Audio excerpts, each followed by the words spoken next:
Hello, we're back, and now I'm going to run through some of the basic strokes that we use in drumming and some of the pitfalls that we can fall into if we don't master the strokes properly. I'll try and take you through it step by step. If you don't know how to hold the sticks, just watch my video on I've got a right stick tutorial, I've got a left stick tutorial. Or if you know how to hold the sticks, well, just pick them up and start playing. The first stroke that we learn to play is just the basic downstroke. And remember, when we start playing, we play slowly and we play exaggerated. And the exaggeration is part of that muscle programming. Okay, we're going to teach our body how to do something that it hasn't done before, or we're going to teach our body to improve what it can already do. So you might have been playing for many years, you might be a raw beginner, whatever the case is. We've got our grips, we're happy with that. And so let's start with the basic downstroke. Downstroke in the right hand, very, very simple thing, but there are a few things you have to try and keep in mind. We've got 3 positions. I'm going to talk about this triangle a lot. We've got point A, which is where your hand is. Point B is where your... Okay, there's point B. Point B is where the stick is going to strike the drum or the practice pad. And point C is the point to which you lift the top of the stick. So we've got that triangle that we're talking about the whole time. So in the right hand, our starting position is comfortable grip, good arm position, and we just kind of hover the stick an inch or 2 off the pad, very, very lightly gripping the stick, no tension. And we're just going to lift the stick up, and we're going to try and get that full lift of the stick. Okay, so a full movement of the stick is considered to be 90 degrees. And remember, we're looking at rotating the stick, not picking it up and down like that. You're not an Energizer bunny or I don't know what. Drummers, we work with rotation. So starting position, up, and when we lift, we're going to you can keep the arm still in the beginning. You can focus mainly on the wrist, but a little bit of arm does come into it to get that full lift. So right up there, we're going to bring the stick down, largely with the wrist. Bring the stick down. It's going to hit the surface of the pad. It's going to bounce up a little bit, and before it bounces out of control, flies away, we're just going to stop the stick with the fingers, push the fingers into that part of your hand that we use to stop the stick. But very important, the stick is bouncing off the pad. You're not squeezing all the way down, because if you do that, there's no rebound. You're not even going to get a proper sound. You're going to be muting the stick, and all that sound that you potentially can generate is lost. So we want to be bouncing and arresting. That's the full stroke. So we've got a start position, lifting up to that top of the triangle, down, stop, back in the starting position. We use this stroke a lot for accenting. Okay, it's a powerful stroke. Or for just playing sort of more widely spaced notes, we might be just keeping time, or whatever the case is, or practicing. So when you start out, you cannot underestimate the value of repetition. So we like computers. And in order to program ourselves to do something new, we don't work with zeros and ones and codes and whatevers. We work with repetition. The more you repeat something, the more it becomes natural. So when you start out, you're probably going to have to think about, what am I doing now? What am I doing now? Am I doing it right? And you just start repeating that action. And if that's all you do in your first lesson, or if it's all you do for a week, you're doing a good thing. You're practicing to do it subconsciously now. So you need to get to a point where you can have a conversation with someone while you're doing this. And just do it completely naturally. It's got to be like walking. Okay. That's the right stick, single downstroke. Okay. Sorry, I tend to go on a bit much. Right. Left stick, same thing. There we go. Starting position. You've got your grip, you've got your position, you're relaxed, you're good to go. Starting position, just hovering the stick that inch or inch and a half off the pad. Now we're going to twist the wrist. We can also lift the arm slightly. We're going to try and get it to perpendicular, 90 degrees. So try as far as you can. It ends up usually coming in from around about there, but that's okay. So that's your full lift, the top position. Now your triangle is more like that. And we're going to bring it down. Same thing is going to happen. As soon as it's bounced off the pad, we're going to stop it, and the stop happens just by closing the fingers. Again, it's going to bounce first, and then we're going to stop it, but it happens in one motion. So we get that arresting of the stick right back where we started. So we're lifting with the wrist, we're trying to get a full 90-degree rotation, and we're stopping close as possible to that original starting position. And same thing here. Repetition, repetition. Keep going. Keep going until you're sick of it.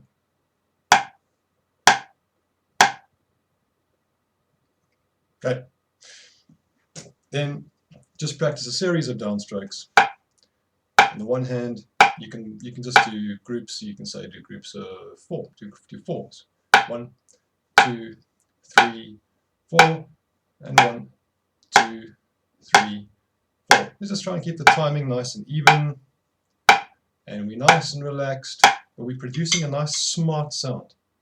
When you're practicing, there's no point in hiding away your sound. Okay, we're trying to be musicians, we're trying to be performers, so we don't want to be, project your sound, perform. Imagine you've got an audience in front of you, and this is the piece that you're going to play. The piece is called 1, 2, 3, 4 downstrokes, or whatever, and play it like you're performing. Okay, get some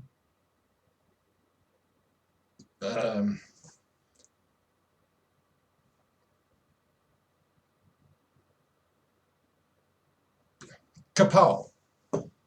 I just made up a new word. I'm going mad. Okay. Once you've got the downstroke mastered, okay, so now we've practiced this, we've got this going, then typically the next thing we learn is the rebound stroke. So the rebound stroke comes in very much in the same way as the downstroke. And again, it's good to exaggerate. So we're going to practice doing the full motion of the stick. But right after the stick has hit the pad, instead of arresting the stick, or with the left hand closing the fingers, or pushing down into those fingers with the thumb, we're going to allow the stick to bounce up.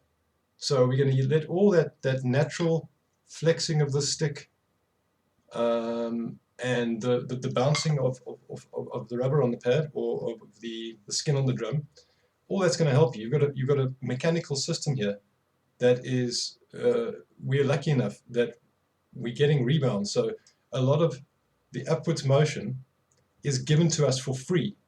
And if we don't use that, we're fighting against the system. So, downstroke, open up the hand, let the stick bounce up. This is a bit of an exaggeration, but what I'm doing is trying to let all that energy come to come to a resting point. So I'm not stopping at some point in that upwards motion, I'm letting it go up. Left hand, full up motion, I'm going to let it bounce up, and you can just stop it at the top, just as a confirmation to yourself that you've now, so have an awareness that you're not lifting the stick. The stick is lifting itself, and you just following it up. So your thumb is following the stick as it goes up. In the right hand, your fingers are following the stick, in this case downwards, as the front of the stick goes up. So rebound stroke, we see how the stick wants to bounce up afterwards. Rebound stroke, the stick wants to bounce up. Now the uses for the rebound stroke is usually in preparation for further strokes. And usually those are strokes that we tap in with our fingers, or we tap in with the thumb, or continue tapping in with the wrist motion. Again, check out the videos on left-hand technique, right-hand technique, and see that we've always got a combination of various modes of control. So we've got we can practice just one single tap after the rebound.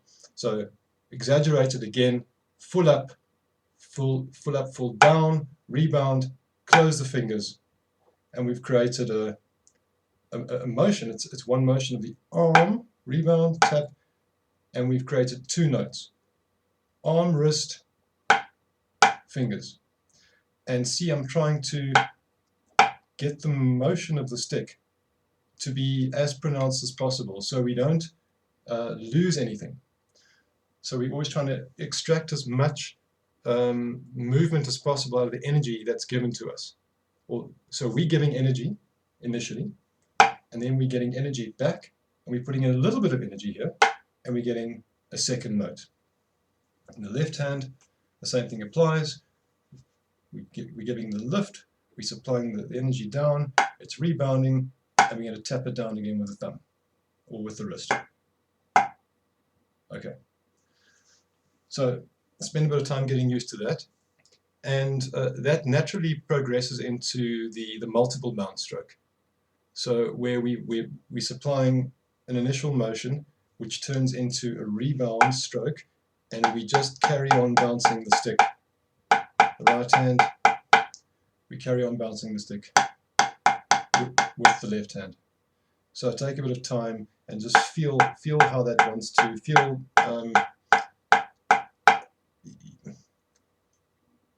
Get your fingers used to following the stick like that. Same with the thumb. This might take you a while. It's supposed to. We're learning something difficult here. So the more time you put into it in the beginning, the more it pays off later on, because you no longer even have to think about it. It just happens naturally. Okay, so on the multiple bounce, we are primarily using that for single strokes. So if you're playing a continuous run of single notes, we're not too worried about accenting at this point. We're using that technique, that multiple bounce technique, on either hand, and we're going to put them together and bring them out of phase with each other, so we're producing those single strokes. So you can demonstrate it think of it in this way. There's my one set of multiple bounces, other set, roughly the same tempo. We can bounce them together, and we start to separate them. And that's how we produce our single stroke roll. Quite importantly, we always lead in with an arm, hand, body action. So we're propelling the stick into the multiple bounces. We're giving that first rebound stroke, and then we're multiple bouncing. It doesn't mean it's an accented note. It doesn't mean you're playing like that. You're just using that energy to get you into the multiple bounces. It's a bit harder to start from there, say, and then just lift the stick up like that. That's a weird action. And then just go into the multiple bounces like that. So you'll see I'm always giving it that bit of propulsion. In the left hand, same thing. Okay, so first note is an exaggerated, a more exaggerated body motion, and then we've got the finer motion coming in thumb, fingers. So there's your multiple stroke, and that's something we also spend a lot of time getting right. So I'll show you an exercise now that practices the multiple bounce and transforms it into single strokes. And I must pay tribute to somebody, a great guy, lives in Canada. His name is Doug Stronach, fantastic drumming instructor. I'm stealing this material from you, Doug. I hope you don't mind. Great guy. He knows what he's talking about. If you can find him, get him, and get him to teach you to play drums. This guy knows your story. Doug, you're the man. Thank you for everything you showed me. So enough of that. Here's the exercise. It's called 8, 4, 3, 2, 1. And it goes like this. We're starting on the right hand. So 8's 2 groups of 4. So 1, 2, 3, 4, 2, 2, 3, 4, 1, 2, 3, 4, 2, 2, 3, 4. We're going to do that twice. 1, 2, 3, 4, 2, 2, 3, 4, 1, 2, 3, 4, 2, 2, 3, 4. 4, 2, 2, 3, 4, 1, 2, 3, 4, 1, 2, 3, 4, 1, 2, 3, 4, 1, 2, 3, 4, 1, 2, 3, 1, 2, 3, 1, 2, 3, 1, 2, 3, 1, 2, 3, 1, 2, 1, 2, singles. Okay, so it just naturally takes you down in the number of strokes you're playing in a controlled way. So we're always keeping the speed of the multiple tap is always the same, but then we're playing fewer and fewer of them. We get down 3, 2, 1, and then we're going singles. And in the single strokes, this is the important part. What we're doing in the single strokes, you take out one hand and you're doing that. So you're doing the same thing. So don't change your technique when you get to single strokes. Don't squeeze the sticks and end up doing this. Okay? Because you've wasted all that time. So remember, you're doing it for a reason. You're doing this to program your hand into that. So there's the confirmation that your hand knows how to do that. This hand knows how to do it. Now we just got to put the two together. Okay, kind of out of phase, and we get that. Okay, that's the reason we do it. And don't forget that when you get to single strokes, keep them bouncing, keep them on the rebound. Okay, so we've covered the downstroke. Okay, that's where we're stopping the stick. The rebound stroke, so we're letting it bounce up, and then what we do after that is to create the multiple bounce. There are other strokes that can be useful. I'm just going to cover one of those for now, and then there's I'll probably do some more videos on some of the other ones later. One of the things that we can do in this exercise, and is a very, very useful modification to this, is we can put an accent on the last note. Now, when we're accenting something, we looked at how we can create a strong sound with the full down stroke.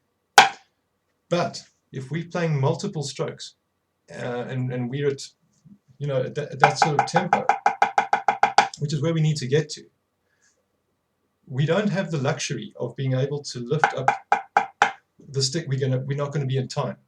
So we've got to figure out how to bring an accent in from that low down position. Okay, now I'm going to quote somebody else. There's this great old man, Jim Chapin. He's also no longer with us. When I say also, I don't mean Doug.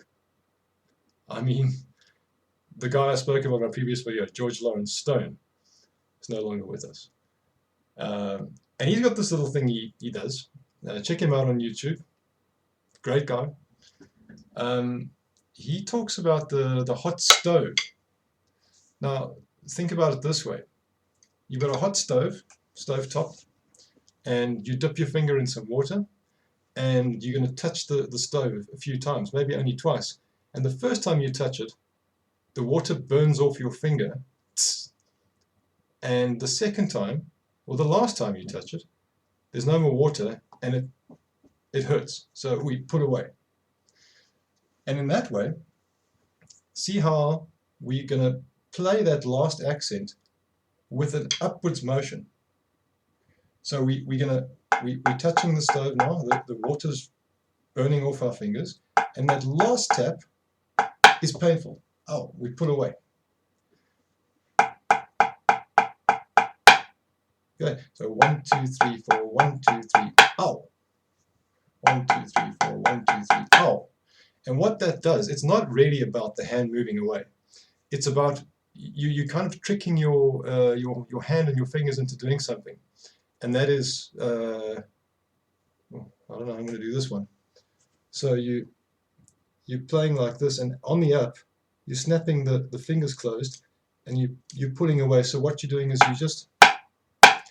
you're snapping in that accent. And that's how we create an accent from a low place. Okay, so we've got a downstroke accent, big accent, when we've got time to do it. When we don't have time, we've got the hot stove snapping of the fingers. Okay, works in both hands. There's your hot stove, and that's what it's teaching you to do. So we take it and we put it into the 8, 4, 3, 2, 1, and do whatever speed you need to do it. Just try and remember all those key points. We're playing multiple bounces. We're using the fingers. We're going in with a little bit of an arm action, and right at the end, we're touching that hot stove. So 1, 2, 3, 4, 1, 2, 3, 4. Right, I'm exaggerating this just to show you how you should exaggerate it initially, and then when you get better at it, it's going to become a smaller motion. So 8, 4, 3, 2, 1, 2, 3, 4.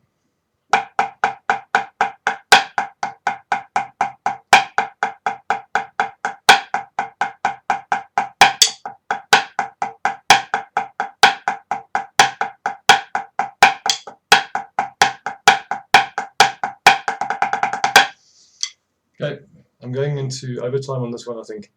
Okay, I'm going to say goodbye. Practice hard, do all that stuff. Remember, enjoy, and goodbye.